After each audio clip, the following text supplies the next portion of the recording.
Hello friends, कैसे हैं आप सभी लोग। स्वागत करता हूं मैं आपका अपने यूट्यूब चैनल में। और आज हम लोग पढ़ने वाले हैं एसएससी सीजीएल के मोस्ट इंपॉर्टेंट टॉपिक को, जो कि एसएससी सीजीएल और यूपीएसआई, आपकी यूपीएसआई दोनों में ही काम आने वाले हैं। दोस्तों याद रखिएगा, इस टॉपिक से कम एक क्वेश्चन दोनों ही एग्जाम में बनता है। कोई भी, चाहे कोई भी आप एग्जाम ले लें, एसएससी सीजीएल ले लें या यूपीएसआई ले लें, ठीक है दोस्त। आपके एमटीएस के लिए भी ये लाभदायक होगा दोस्त, क्योंकि मानव अधिकार से क्वेश्चन सभी एग्जाम्स में पूछे जाते हैं दोस्त। कोई भी ऐसा एग्जाम नहीं होगा जिसमें मानव अधिकार से क्वेश्चन न पूछा गया। और सीधा सीधा चलते हैं हम लोग क्वेश्चन पे। क्वेश्चन नंबर 1 हमारा क्या कह रहे हैं कि भारत में राष्ट्रीय मानवाधिकार एनएचआरसी की स्थापना कब हुई। भारत में राष्ट्रीय मानवाधिकार आयोग एनएचआरसी की स्थापना कब हुई दोस्तों। मानवाधिकार एनएचआरसी की स्थापना पूछ रहा है कब हुई दोस्त। इसका राइट आंसर हो जाएगा 1993। 1993 में भारत में मानवाधिकार एनएचआरसी की स्थापना होती है दोस्त। याद रखेंगे 1993 10 दिसंबर को मानवाधिकार दिवस मनाया जाता है दोस्त। याद रखिएगा, पूछेगा आगे क्वेश्चन होगा, हो सकता है कि मानवाधिकार दिवस कब मनाया जाता है दोस्त। 10 दिसंबर को मानवाधिकार दिवस मनाया जाता है, ठीक है दोस्त। चलते हैं नेक्स्ट क्वेश्चन पे। Question number 3। Question number two क्या कह रहा है भाई। क्वेश्चन नंबर 2 है कि राष्ट्रीय मानव अधिकार आयोग का अध्यक्ष कौन होता है दोस्त। राष्ट्रीय मानव अधिकार आयोग का अध्यक्ष कौन होता है, इसका आंसर बताएंगे दोस्त कि राष्ट्रीय मानव अधिकार आयोग का अध्यक्ष कौन होता है। राष्ट्रपति, उपराष्ट्रपति, भारत के मुख्य न्यायाधीश या प्रधानमंत्री, ठीक है दोस्त। याद रखेंगे, भारत का मुख्य न्यायाधीश क्या होता है कि मानव अधिकार आयोग का अध्यक्ष होता है, ठीक है दोस्त। भारतीय राष्ट्रीय मानव अधिकार का आयोग कौन होता है दोस्त। याद रखेंगे, भारत का मुख्य न्यायाधीश सर्वोच्च न्यायालय का मुख्य न्यायाधीश होता है दोस्तों। याद रखेंगे, भारत का सर्वोच्च न्यायालय का, याद रखेंगे सर्वोच्च न्यायालय का मुख्य न्यायाधीश क्या होता है कि अध्यक्ष होता है, ठीक है दोस्त। नहीं चलते हैं सर नेक्स्ट क्वेश्चन पे दोस्त। याद रखिएगा कि इससे सवाल आपके सारे एग्जाम में पूछे जाते हैं दोस्त। चाहे कोई भी एग्जाम हो, उसमें मानवाधिकार से सवाल पूछे जाएंगे दोस्त। याद रखेंगे। क्वेश्चन नंबर 3 है कि मानवाधिकार की, लिखा है दोस्त कि मानवाधिकार की सार्वभौमिक घोषणा यूडीएचआर किस वर्ष में अपनाई गई।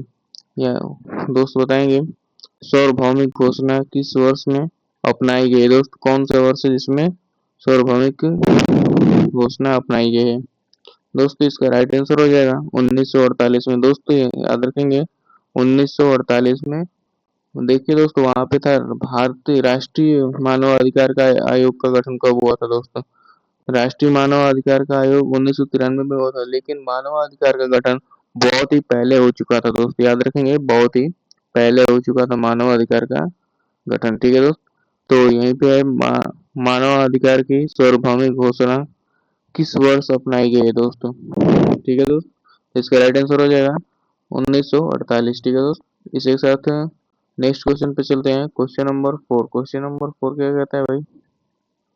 क्वेश्चन नंबर 4 है, मानवाधिकार दिवस कब मनाया जाता है दोस्त। यही बताएं आपको, 10 दिसंबर। अभी बताएं दोस्त, 10 दिसंबर को मानवाधिकार दिवस मनाया जाता है, ठीक है। इसी के साथ नेक्स्ट क्वेश्चन पे चलेंगे। क्वेश्चन नंबर 5 क्या कह रहे हैं, इसको पढ़ेंगे। क्वेश्चन नंबर 5 है, भारतीय संविधान में मौलिक अधिकारों को मानवाधिकार के रूप में किस भाग में शामिल किया गया है दोस्त। पूछ रहा है कि मौलिक अधिकारों को मानवाधिकारों के रूप में किस भाग में शामिल किया गया है। कौन से भाग में मौलिक अधिकारों को शामिल किया गया है। इसका डायरेक्ट क्वेश्चन ये है कि कौन से भाग में मानवाधिकार को शामिल किया गया है, ठीक है दोस्त। तो मानवाधिकार को भाग, कौन सा भाग है भाई, याद बताएंगे आप। भाग 2 है, भाग 1 है, भाग 4 है। तो भाई देखिए, पॉलिटी के क्वेश्चन है, यदि आपने नहीं किए होंगे तो हमारा फर्स्ट वीडियो पड़ा होगा पॉलिटी का, फिर पॉलिटी का पड़ा होगा इसी चैनल पे, उसको जाके देख लें दोस्तों। पॉलिटी के 2 पार्ट हो चुके हैं, दोनों पार्ट को आप जाके देखेंगे और उसमें आपको भरपूर जानकारी मिलेगी दोस्तों। यहाँ पे सीधा सीधा हम आंसर आपको बताते हैं कौन सा पार्ट में है, तो भाग 3 में, ठीक है दोस्त। भाग 3 कहाँ से कहाँ तक है, तो 12 से कहाँ तक है भाई, तो 35 तक, ठीक है। भाग 3 कहाँ से कहाँ तक है, 12 से 35 तक है, ठीक है। चलिए नेक्स्ट क्वेश्चन पे चलते हैं इसी के साथ। क्वेश्चन नंबर 5 का क्वेश्चन नंबर 6। क्वेश्चन नंबर 6 है कि राष्ट्रीय मानवाधिकार आयोग का कार्यालय कितने वर्षों का होता है? ठीक, कार्यकाल सॉरी, राष्ट्रीय मानवाधिकार का कार्यकाल कितने वर्षों का होता है? दोस्त राष्ट्रीय मानवाधिकार का कार्यकाल होता है कितने वर्ष का होता है भाई? जल्द से जल्द बताएंगे। 5 वर्ष का। ठीक दोस्त, याद रखेंगे मानवाधिकार आयोग का कार्यकाल 5 वर्ष का होता है। ठीक है दोस्त, कितने वर्ष का होता है? 5 वर्ष का होता है। ठीक है, इसी के साथ नेक्स्ट क्वेश्चन पे चलेंगे। Question number 8, question number 7। Question number 7 है मानव अधिकारों के संरक्षण अधिनियम भारत में किस वर्ष लागू हुए हैं? दोस्त भारत में किस वर्ष लागू हुए? तो जिस वर्ष भारतीय राष्ट्रीय मानवाधिकार आयोग का गठन होगा, राष्ट्रीय मानवाधिकार जिस दिन गठन होगा उसी दिन से लागू हुए हैं। दोस्तों याद रखेंगे, इसका भी राइट आंसर हो जाएगा 1993, ऑप्शन नंबर बी। ठीक है दोस्त, चलते हैं नेक्स्ट क्वेश्चन पे इसी के साथ। Question number 8। क्वेश्चन नंबर 8 क्या है हमारा? क्वेश्चन नंबर 8 है कि एनएचआरसी में कुल कितने सदस्य होते हैं? दोस्त बताएंगे एनएचआरसी में कितने सदस्य होते हैं? भारतीय राष्ट्रीय मानवाधिकार आयोग में कितने सदस्य होते हैं दोस्त? बताएंगे जल्द से जल्द। देखिए दोस्त, यदि आपको पुराना डाटा पता होगा तो उसको बोलिए, क्योंकि न्यू डाटा आ चुका है। ठीक है दोस्त, कितने होते हैं भाई? तो 5 होते हैं। ठीक है, ठीक है, ठीक है, 5 होते हैं। चलिए क्वेश्चन नंबर 9 पे चलते हैं इसी के साथ। क्वेश्चन नंबर 9 हमारा क्या कह रहा है? क्वेश्चन नंबर आए हैं कि मानव अधिकार आयोग किस वर्ष पर कार्यवाही नहीं कर सकता है? सॉरी, सोर्सेस है, मानव अधिकार आयोग किस पर कार्यवाही नहीं कर सकता है? दोस्तों ये उदाहरण पूछ रहा है कि मानव अधिकार आयोग किस पर कार्यवाही नहीं कर सकता है। दोस्तों कौन सा है भाई? तो निजी व्यक्ति पर कार्यवाही नहीं कर सकता है। ये सरकार पे कर सकता है दोस्त, सरकार पे कर सकता है, राष्ट्र केंद्र सरकार पे कर सकता है, राज्य सरकार केंद्र सरकार दोनों पे कर सकता है दोस्तों, सार्वजनिक सेवक पे कर सकता है, बस निजी व्यक्ति पर नहीं कर सकता है। दोस्तों इसका राइट आंसर हो जाएगा, क्या हो जाएगा भाई? निजी व्यक्ति। ठीक है दोस्तों, चलते हैं नेक्स्ट क्वेश्चन और लास्ट क्वेश्चन इस सेशन के।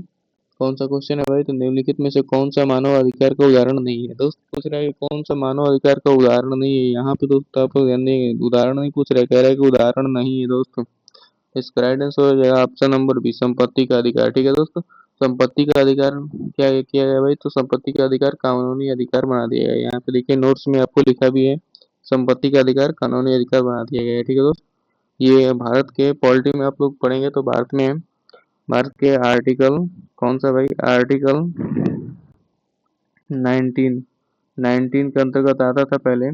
आर्टिकल मौलिक अधिकार के आर्टिकल 19 के अंतर्गत आता था। याद रखेंगे दोस्तों, 19 किसके अंतर्गत होता? भाग 3 के अंतर्गत। ठीक है दोस्तों, ये 7वां मौलिक अधिकार होता था, लेकिन अब क्या हो गया है दोस्त? अब कानूनी अधिकार के रूप में जाना जाने लगा है। ठीक है दोस्त, इसी के साथ हम वीडियो को समाप्त करते हैं। और वीडियो अच्छा लगा हो तो वीडियो को लाइक एंड सब्सक्राइब कर दीजिएगा दोस्तों।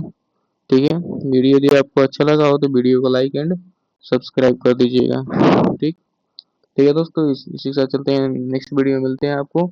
और यदि आपने हमारे पुराने वीडियो को नहीं देखा होगा तो जाके देख लें, उसमें भी आपको भरपूर नॉलेज मिलेगी दोस्तों। और आपकी परीक्षा में सबसे ज़्यादा सहायता करने वाले हमारे वीडियो साबित होंगे दोस्तों, क्योंकि ये एक्सपीरियंस क्वेश्चन है, सारे के सारे आए हुए क्वेश्चन है दोस्तों। और यदि आपको इसके PDF चाहिए तो आप लोग कमेंट बॉक्स में कमेंट करेंगे, आपको डिस्क्रिप्शन में PDF सेंड कर दी जाएगी। ठीक है दोस्तों, विदा लेते हैं, इसके बाद मिलते हैं किसी नेक्स्ट वीडियो में। ठीक है, बाय।